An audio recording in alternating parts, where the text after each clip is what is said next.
Good evening. It is June the 9th, and tonight we're going to have to do a little bit differently. We had a power outage, and I'm connected to my laptop, and things are just a little wonky tonight. So it said that our internet's not going to be up and running until about midnight.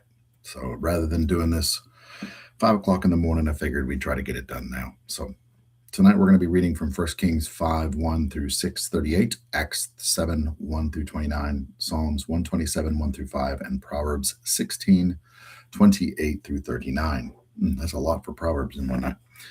So every night we'd like to do the Lord's Prayer. So if you will, join in with me. Our Father who art in heaven, hallowed be thy name. Thy kingdom come, thy will be done on earth as it is in heaven. Give us this day our daily bread. Forgive us our trespasses as we forgive those who trespass against us. Lead us not into temptation, but deliver us from evil. For thine is the kingdom, the power, the glory, forever and ever. Amen. So hopefully you can hear me. Just trying to check the microphone. It's working. Okay. So 1 Kings 5 1 through 6:38. Let me get my spectacles on so I can see. Okay. Hiram, king of Tyre, sent ambassadors to Solomon, who heard that he had been crowned king in David's place. Hiram had loved David his whole life. Solomon responded, saying, "You know that David, my father, was not able to build a temple in honor of God because of the wars he had to fight on all sides, until God finally put them down. But now God has provided peace all around, no one against us, nothing at odds with us. Now here is what I want to do. Build a temple in honor of God, my God, following the promise that God gave to David, my father, namely your son, whom I will provide to succeed you as king. He will build a house in my honor, and here is how you can help. Give orders for cedars to be cut from the Lebanon forest. My loggers will work alongside yours, and I pay your men whatever wage you set.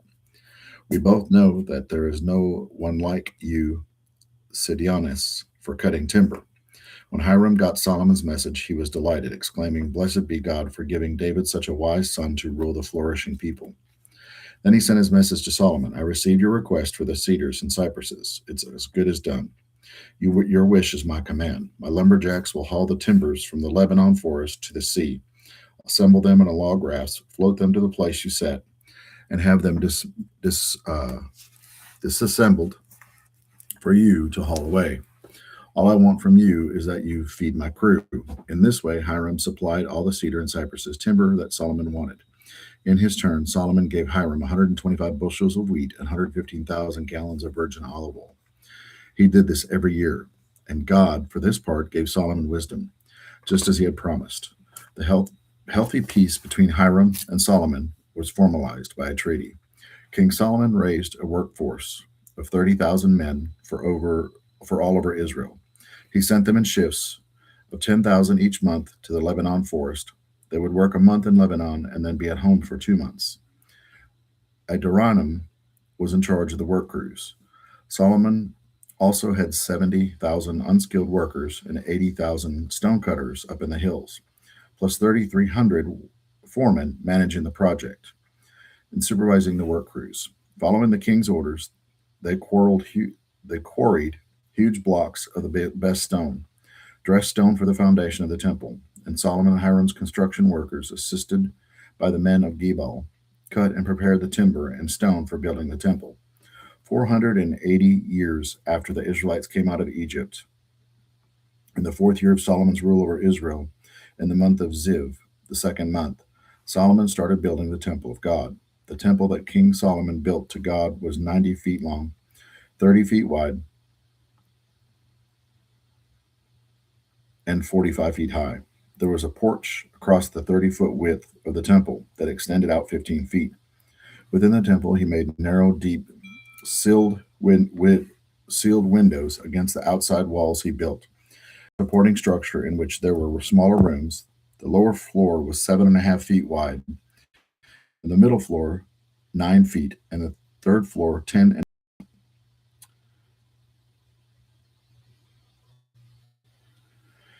okay. My alarm was going off on my phone. Sorry. There was a porch across the 30-foot wide temple and extended out 15 feet. Within the temple, he made narrow, deep, sealed windows. Against the outside walls, he built a support structure in which there were smaller rooms. The lower floor was 7.5 feet wide. The middle floor was 9 feet, and the third floor was 10.5 feet. He had projecting ledges built into the outside temple walls to support the buttresses beam, buttressing beams. That's a mouthful. The stone blocks for the building of the temple were all dressed at the quarry, so the building site itself was reverently quiet. No noise from hammers and chisels and other iron tools. The entrance to the ground floor was on the south end of the temple. Stairs led to the second floor and then to the third. Solomon built and completed the temple, finishing it off with roof beams and planks of cedar. The supporting structure, along with outside walls, was attached to the temple with cedar beams, and the rooms in it were 7.5 feet tall. The word of God came to Solomon, saying, "About this temple you are building, what's important is that you live that way I've sent out for you and do what I tell you, following my instructions carefully and obediently. Then I'll complete in you the promise I made to David your father. I'll personally take up my residence among the Israelites. I won't desert Israel." That's a lot of light. Hang on a minute. There we go. Solomon built and completed the temple. He paneled the interior walls from floor to ceiling with cedar planks. For flooring, he used cypress. The 30 feet at the rear of the temple, he made into an inner sanctuary, cedar planks from the floor to ceiling, and Holy of Holies. The main sanctuary area in front was 60 feet long, and the entire interior of the temple was cedar, with carvings of fruits and flowers. All cedar, none of the stone was exposed. The inner sanctuary within the temple was for housing the chest of the covenant of God. The inner sanctuary was a cube, 30 feet each way, all plated with gold. The altar of cedar was also gold plated. Everywhere you looked, there was pure gold. Gold chains strung in front of the gold plated inner sanctuary. Gold everywhere, walls, ceiling, floor, and altar, dazzling. Then he made 2 cherubim, gigantic angel like figures from olive wood. Each was 15 feet tall. The outstretched wings of the cherubim, they were identical in size and shape, measured within 15 feet. He placed the 2 cherubim, their wings spread in the inner sanctuary. Their combined wing spread stretched the width of the room. The wing of one cherubim touched the one wall, the wing of the other wall, and the wings touched in the middle. The cherubim was plated. He then carved engravings of cherubim, palm trees, and flower blossoms on all the walls of both of the inner and the main sanctuary, and all the floors of both inner and outer rooms were gold plated. He constructed doors of olive wood from the entrance to the inner sanctuary, and lunette and doorposts were 5-sided. The doors were also carved with cherubim, palm trees, and flowers, and then covered with gold leaf. Similarly, he built the entrance to the main sanctuary using olive wood for the doorposts, but these doorposts were 4-sided. The doors were of cypress, split into 2 panels, each panel swinging separately. Those also were carved with cherubim, palm trees, and flowers, and plated with finely hammered gold leaf. He built the inner court with 3 courses of dressed stones, topped with a course of planned cedar timbers. The foundation of the temple was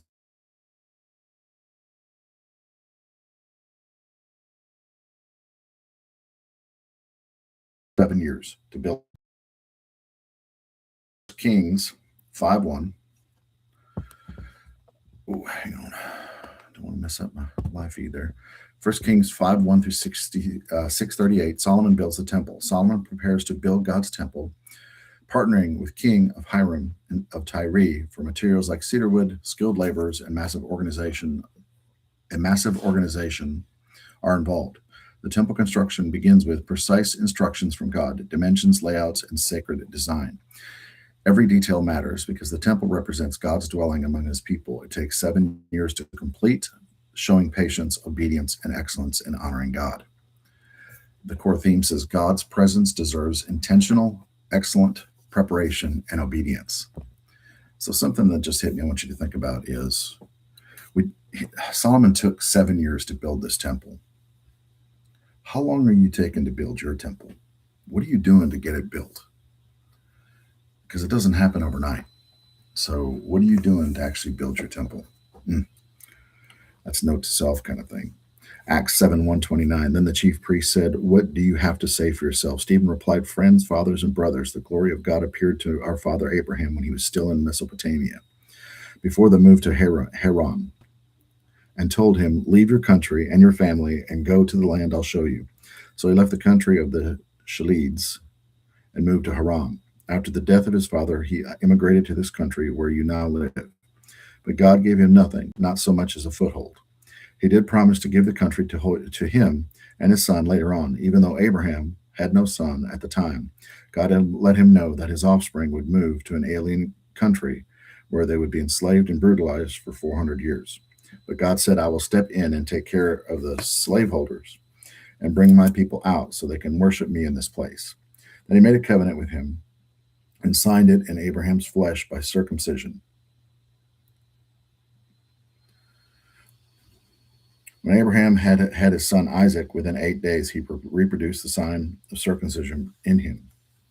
Isaac became father to Jacob, and Jacob father to 12 fathers, each faithfully passing on the covenant signs. But then those fathers, burning up with jealousy, sent Joseph off to Egypt as a slave. God was right there with him.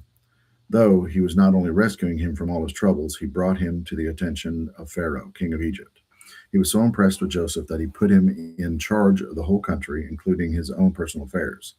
Later, a famine descended on that entire region stretching from Egypt to Canaan, bringing terrific hardship.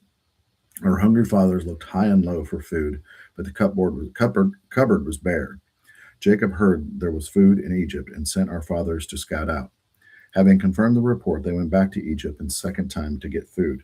On that visit, Joseph revealed his true identity to his brothers and introduced the Jacob family to Pharaoh. Then Joseph sent for his father, Jacob, and everyone else in the family, 75 in all. That's how Jacob's family got to Egypt. I don't remember reading that in Acts. Okay. Jacob died, and our fathers after him. They were taken to Shechem and buried in the tomb for which Abraham paid a good price for the sons of Hamor.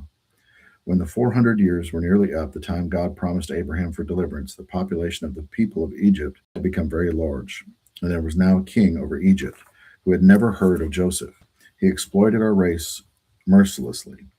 He went so far as forcing us to abandon our newborn infants, exposing them to the elements to die a cruel death. In just such a time, Moses was born, a most beautiful baby. He was hidden at home for 3 months. When he could be hidden no longer, he was put outside and immediately rescued by Pharaoh's daughter, who mentioned him as her own son. Moses was educated at one of the best schools in Egypt. He was equally impressive as a thinker and an athlete. When he was 45 years old, he wondered how everything was going with his Hebrew kin and went out looking things over. He saw an Egyptian abusing one of them and stepped in, avenging his underdog brother by knocking the Egyptian flat. He thought his brother would be glad that he was on the other side and even see him at the instrument of God to deliver them. But they didn't see it that way. The next day, two of them were fighting, and he tried to break it up, told them to shake hands and get along with each other. "Friends, you are brothers. Why are you beating up each other?" The one who said, "Who put you in charge of us? Are you going to kill me like you killed the Egyptian yesterday?" When Moses heard that, realizing that the word was out, he ran for his life, and he lived in exile in Midian. During the years of exile, 2 sons were born to him. I don't remember reading about that in Acts. I thought I misread something. Acts 7, 1 through 29, Stephen's defense begins. Stephen recounts the Israel's history. Starting with Abraham, he shows how God has always been active outside the temples and human structures. He highlights Joseph being rejected by his brothers, yet used by God to save them. Then Moses is introduced, rejected by Israel at first, despite being God's chosen deliverer.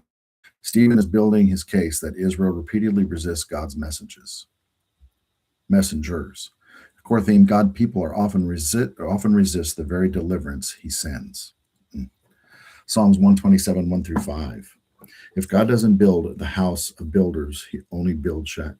If God doesn't build the house, the builders only build shacks.